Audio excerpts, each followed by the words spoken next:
more donations! Aloha! Aloha everyone! Look what I've got. Oh. See, so this is, these are donations from a friend of mine, Gigi. Mega love shout out, Geraldine. Geraldine Labrador. So, to may mga binigay siyang donations, may mga sapatos. Ala. Oh, tignan nyo, oh, size, anong sapatos to di, oh. So, oh, mga sapatos to. Geraldine Labrador, salamat sa sapatos na bigay mo, Day. Oh. Sa mga malalaking sizes to, ewan ko kung, ano ba to? Hoka. Hoka. Oh, ito pala, match ito. Anong size to, di? Basta, sapatos, mga sapatos. And this, another bag here. Bigay ng ano ko, client. Mga shorts. Wala, mga shorts ng kuwan, di ba? Look. Nice, oh. Tawa. Kasi ganahan daw ko nung kaani. Nga na si kuwan, oh, na tell your family to kuwan. Mga shorts, I don't know. Mga paano nga shorts. See? Dako na. So, thank you so much sa nag-donate dito. Ayaw magpa-mention yung nag-donate nito. But anyway, mga shorts to from her husband. So, yung husband niya, yan yung inaalagaan ko ngayon.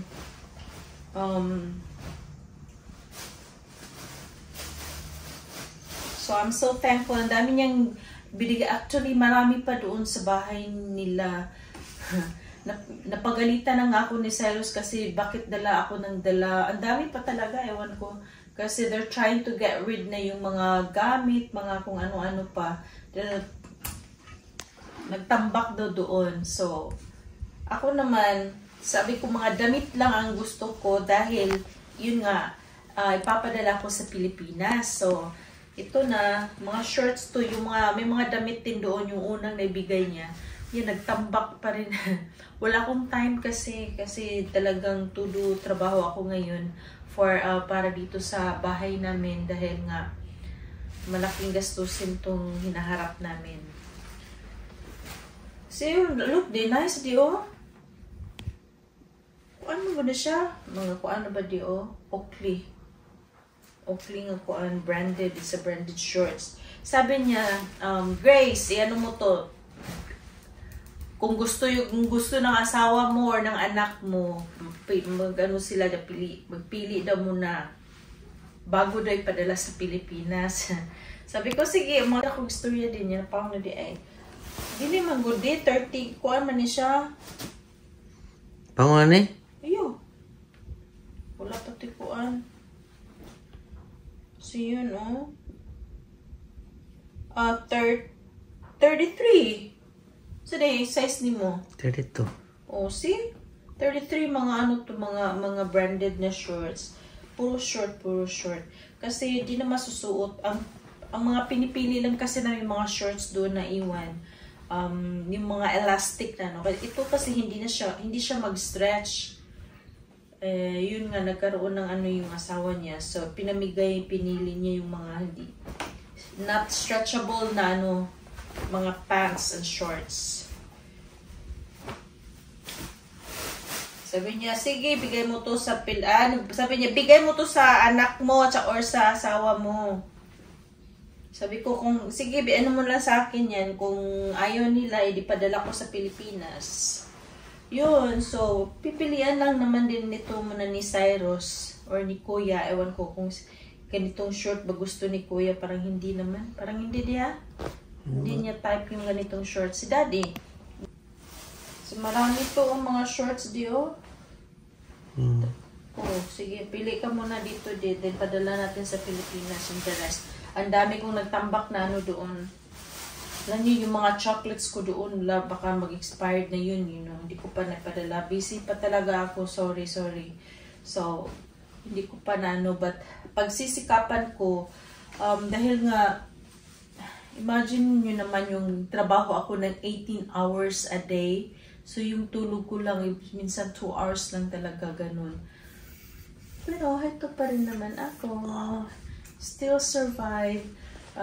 For the meantime, temporary lang naman to dahil nga yung bahay, ewan ko. So, yung bahay, hindi ko alam kung matatapos ba namin to. Kasi yun na, wala na kaming budget dahil yung sa bangko rin, hindi kami, ang policy ng bangko, hindi pwedeng mag-loan kung ongoing yung bahay. So, kailangan i-stop mo na or kausapin yung contractor kung pwede bang ipatapos mo na sa kanila and then yun, tsaka kami mag-apply ng loan. Okay, so sana may time na ako this time para mag-ano ng mga boxes natin. Ito. Yan, oh. Nagtambak dito, tuyo. Yan yung mga spam. Diyan. Nagtambak to, mga damit din to. Bigay ng asawa ng alaga ko. So, ay naku, wala pa talaga akong time. So, hopefully this time, dahil yun nga, bumalik na yung nirelivan kong caregiver. She went vacation to Asian tour. So, yun, nag-ano sila. Bumalik na siya. So, hindi na ako masyadong loaded sa trabaho ngayon. Hello! Hi, Yak-Yak! My baby Yak! So, ito yung mga damit to. So, gusto, paanuhin ko muna si daddy dito. Marami to. Pili mo na siya kung anong mga shorts gusto niya dyan. Then, the rest, ipapadala natin sa Pilipinas. Kasi marami to, puro mga shorts. Gusto ng client ko na ibigay daw kay Cyrus or sa anak ko. Pero hindi naman type ng anak ko to. Ganitong short. Ewan ko lang. Si daddy, ganito yung mga shorts na gusto niya. So, pag anuhan mo na, pili mo na siya dyan kung anong gusto niya. Tignan mo, ito, ang dami pa dito. Hala, nagkalat. Ito, tignan nyo yung mga damit. Ito, damit ni Graceland to. For donations din yan. Yung mga chocolates ko dito, wala na. Nag-expired na yan. So, ito. Nasa ilalim. Nagtambak. My goodness. So, papadala ko to. Yan, oh, mga ilang bags yan. Hindi yung bisikleta, ha? Kay Cyrus yung bike na yan. So, yan. I have 1, 2, 3, 4 mga bags na yan. Sus, nagkalat dito, Mariosep. Ayun, may box pa doon. O, yan. Ready na yung box na yan. Yan. So, yung kulang ko na lang dito, yung oras ko talaga. So, yun. Ay, naku. Ewan ko. Wala akong time. Wala. Ay, naku. Basta, ang dami kong gagawin. Paano na ba to? Ito yung mga chocolates yan. Nag-expired na siguro yan. Hindi na ito pwede. Ewan ko. So, ewan ko na lang. I need help. Kung pwede lang sana. Kailangan ko ng tulong. Tulong, please. Para maano ko to yung mga boxes dito. Ma-ready ko na to. Yung oras ko talaga. Kasi pagod na pagod ako. Siyempre naman, 2 jobs tayo. Kaya, pinaganuhan ko. Yung kulang mo lang akong oras sa pagtulog. Kaya, yun. So, 2 hours lang yung tulog ko. 3 hours, pinakalong hours na yan. Pero ngayon, off ko ngayong gabi. So, yun, pwede ako matulog ng medyo mahabang oras ngayon. Hay, nako. So, yan. Hindi pa rin ako, mga damit ko ngayon, hindi pa ako nakapaglaba. Kailangan ko ng tulong. Ewan ko na lang.